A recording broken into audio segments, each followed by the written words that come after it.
Hi, everybody. Welcome to the QB School. I'm JT O'Sullivan. Today, a Festivus miracle. Kyler Murray, you are going to dig it. Some great offensive architecture, play calling, schemes, some throws, some stuff to learn from, the whole package. Let's dive into it. Welcome to the QB School.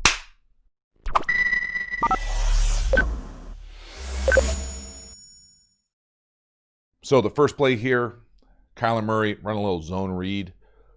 This is just like a tackle drill. Poor 22, rough day except for the pick. Got no chance right here. He scores even in one-hand touch, maybe two-hand touch. Whoop. Great job, obviously. Dynamic athlete. Love when they used to run him. Down here, really meaningful downs. Just a simple, easy pull read there, reading the defensive end, first level, zone read, 75 crashes. 75 crashes, it sets up Kyler Murray being able to come out there and just basically take 22 to school here. And this is just a tackle drill. These two guys, remember the old high school drill? Cone here, got to go make that tackle. We're reading right here. He squeezes down. It's an easy pull. We get an arc block here from the sniffer. So he's going to be up on 21. We're filling, and then we got to come make this tackle. And that's tough duty. Tough duty on a number of different levels all day for him. There it is. See the squeeze. See the arc release. Whoop. Nice. Really nice. Great red zone design. Next one, 2nd and 6. Basically a triple pick here from the bottom of the screen to the back, coming through the line of scrimmage. Love this type of concept. Again, getting creative down in the red area. The shift, bring him back. You got to sort out. That's a tough duty to ask anybody to go cover the back from there. You can see 50 and 49 look like they got a miscommunication. 50 points to him. 49's late getting out. Larry Fitzgerald comes through, picks the wrong guy. Well, picks the right guy for the second read. But this is just flat to shallow, one way or the other. You can see here, I love the shift that they bring him in. So that brings that, again, the linebacker goes out with the back. See him come out, come back in. So man-to-man. So what really is happening here is that they're funneling this back. What I mean by that is right here, these two technically have him. You can see 50 point to him. So when he comes through this line of scrimmage, and I love the fact that he doesn't escape in the C. He goes through the B gap and then goes into the flat. Then on the backside, if that's not there, we got another shallow coming. So it's really rub, pick, and then we've got one here and two here, and that's it. And you can see Larry Fitzgerald here. We'll watch it a few times. He ends up picking for the second shallow. So he goes past the first one and then tries to, he actually does get a full-on moving screen. So lots of stuff going on here. First, let's just watch the release of the tailback through the B gap. There it is, wide open. You can see 49 and 50 having a miscommunication, funnel in the back. Now watch Larry Fitzgerald. He's the inside receiver on the bunch. He's eyeballing that screen the pick the whole way. There it is. Boom. Shoulder. Just enough. So if that flat wasn't there, you can see that other shallow coming across. And this is just an observation from watching the game, but Kyler Murray has a tendency to slightly fall away. Now it doesn't matter here, but there were a few throws later in the game where and there's some pressure coming up in his face, whether it's a hot edge or up the middle, but just a small tendency to make things a little harder than they have to be, as opposed to just standing in the pocket and throwing it. But again, really nice play design, excellent execution, 2 times down in the red area. Next one here, 1st and 10, big post. We're going to get that free safety is going to invert replace. There it goes on the over. We got a chance to go get that post. And Hopkins just has, obviously, ridiculous hands. But the strength of his hands, I think, really comes across in this game. Get a little jet sweep, fly sweep motion there, distort it. Free safety comes down, covers that over, and that backside corner then has to go replace the post safety. And it's just hard to do. And it's hard to do when you get a perfect throw like this as well. But love the design here with they get a lot of this. Everybody obviously gets a lot of this fly, jet, whatever sweep motion you want to say here. Then here's the over. And again, their invert replace is this middle field player. He's going to drive the over. And this backside corner is now going to replace him to the middle of the field. So when we get this big post, it's tough duty to say, hey, you need to help on the post from right there. You know what I mean? That's a tough ask, but he almost does. They make it a close play, but this is a big time play. When you throw for over 400 yards in a game, you're going to have massive plays like this. Guys going up, making plays for you. Nothing easy about it, contested, but my goodness, strong hands. Nice little flip to the ref too. One more time. That over gets driven. There it is, up over the top. Boom. I mean, go up and get it. Obviously, been doing it for a really long time. Really nice. How about this back behind the back flip? Ooh, nice. So 2nd and 7. This one here is a naked to the left. They get hit with a corner blitz. Fumble. You know, it's hard to say anything other than, you know, these are things that you don't want to take away from him. You want him to, he gets out of this more times than not. It's just unfortunate. Got the ball flailing around, gets hit by 31 coming from the opposite side. This is one of those things where you just kind of, for me, it's a combination of obviously holding on to the ball, sometimes easier said than done. But the idea being that when you construct these nakeds, so right here, we get hit with a corner blitz. This is essentially the worst look you can get. So we're nakeding to our left, getting hit with a corner blitz. We're going to get over the top here. Occasionally, you'll get a wide receiver yelling cat, cobra, whatever, and like skippy off release here, and you just catch and throw it to him. But what I don't love about this play is we've got some variation of like flat out, comeback, whatever. He's coming up here. And then we've got an over. And there's nothing really in that flat area. We talk a lot about, you know, the design of these plays. And in most nakeds, there's something in the flat here. Right here, it looks like all they have is that late flat. So it's, you know, comeback, over. And I get why you don't want to have stuff in the flat. You don't want to have all these moving parts to throw a flat route. But this is why you need a flat sometimes, because you have to have something to take away as that hot throw. So when he blitzes, he's got a fake, get vertical, and then he's looking for the over way before it's ready. Nothing's ready, really. So it's one of those things you learn to live by. He probably hasn't seen it before. But again, where's he supposed to throw the ball? So again, yeah, you want to hold on to the ball, but you also want to design plays that have outs. So tough. And then just really unlucky at the end. Get that second guy is always going to come in, be the one hitting the ball. But again, you know, not having a hot, not having an outlet, I think makes this play deficient from the jump. Tough. But a great one to learn from. Next one here, absolute strike. I love this play design. We're going to fake toss down here and run 3x1, 4 verticals. Now, coming from experience, I can tell you that playing plays similar to this, it's a great design, and you're going to get that first level of defense to come down. But when you fake to the side that you're throwing to, you just invite attention down the field. And so this is a strike of a throw. I love the concept. I love a lot of the design of it. Lots of good things to know. But there are some nuances of playing these types of plays. So we're faking this toss here.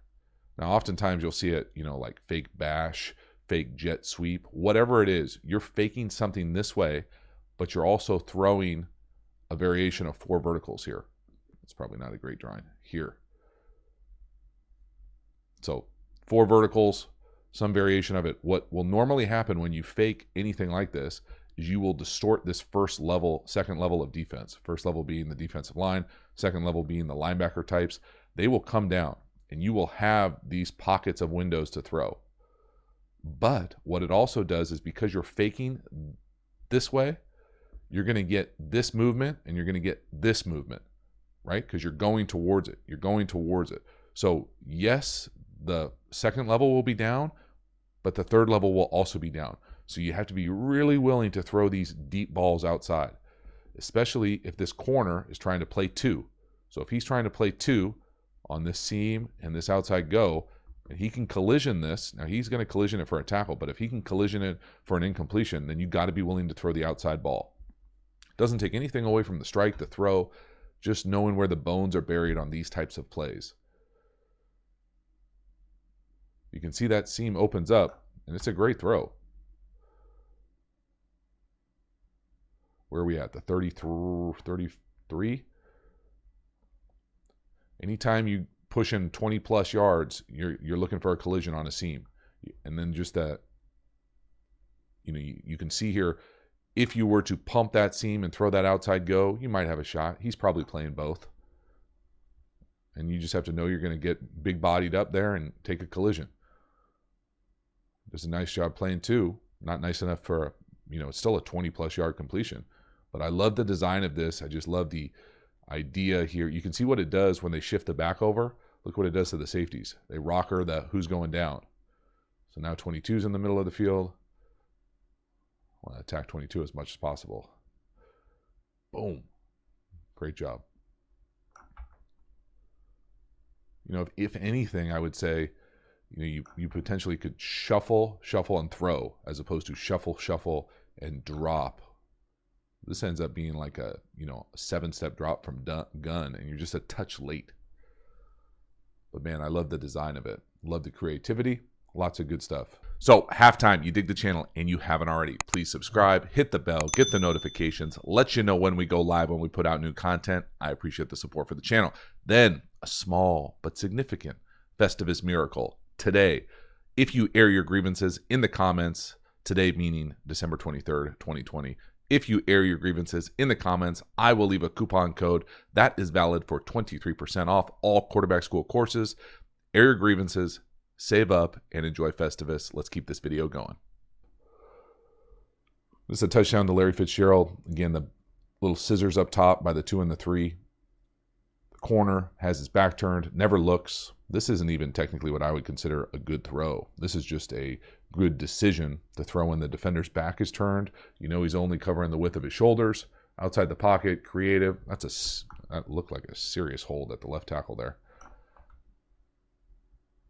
Well, maybe he just falls. Yeah, well, it looks like a hold.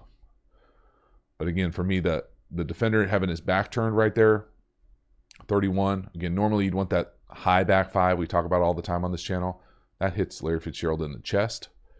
But taking advantage, again, of the defender only covering the width of his shoulders when his back is turned. Just love the fact that Kyler Murray obviously is going to be able to be super creative, dynamic athlete outside the pocket, makes these flicks look easy.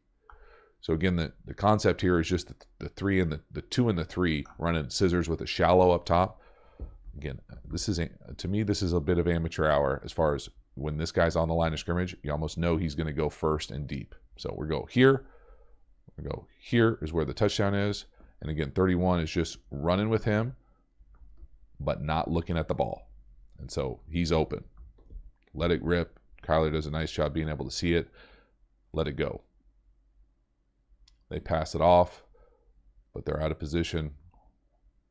Head never gets turned around. Great job.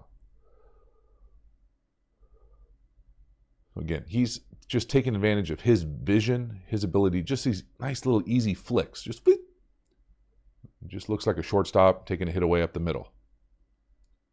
Easy. Too easy. Another great throw here. This is right out after the second half starts. This is a comeback up top, rolling to the left off a little counter naked.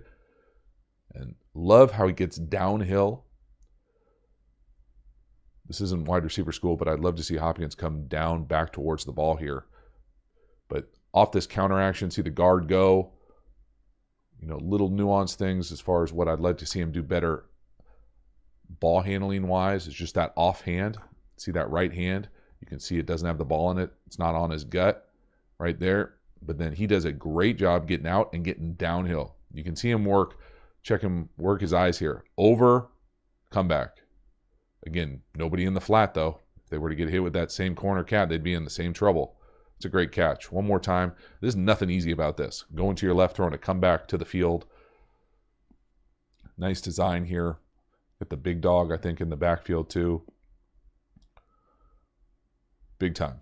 But I just love the fact that he makes it look easy. Check that fullback out. Oh.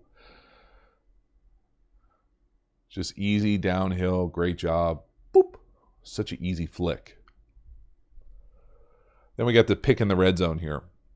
And this one, it's a combination for me of a few things.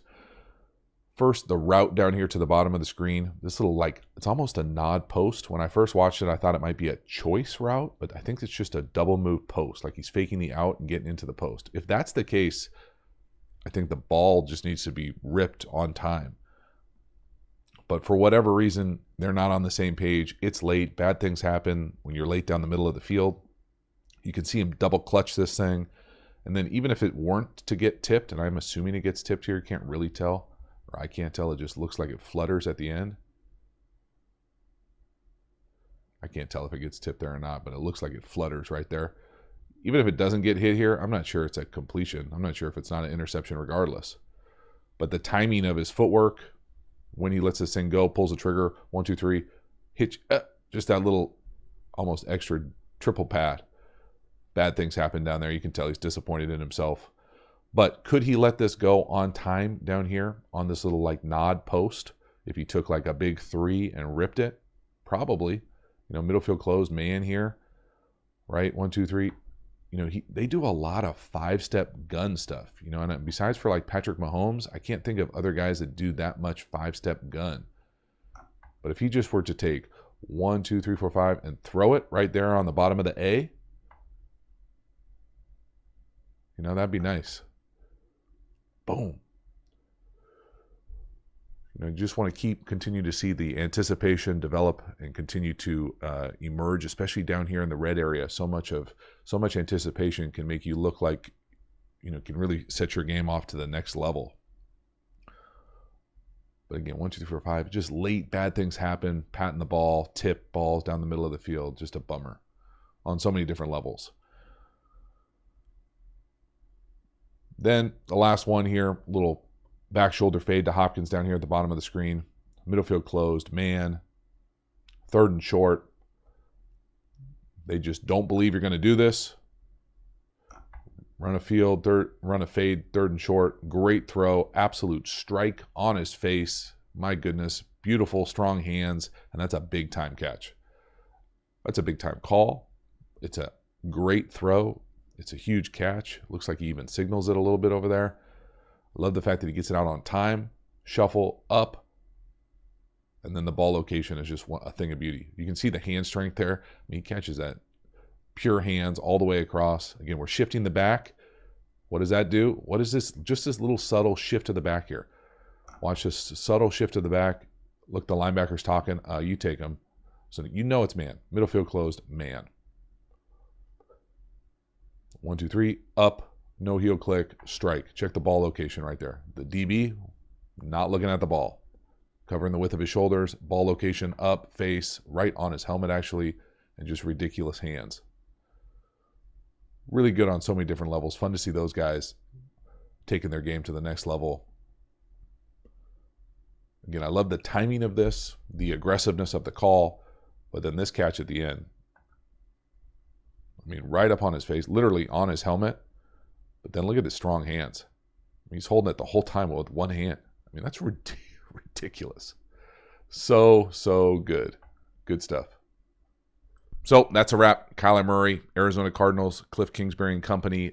Really exciting to watch offensively. Really fun also to see some of the dynamic plays that he's making, that they are making with Hopkins down the field.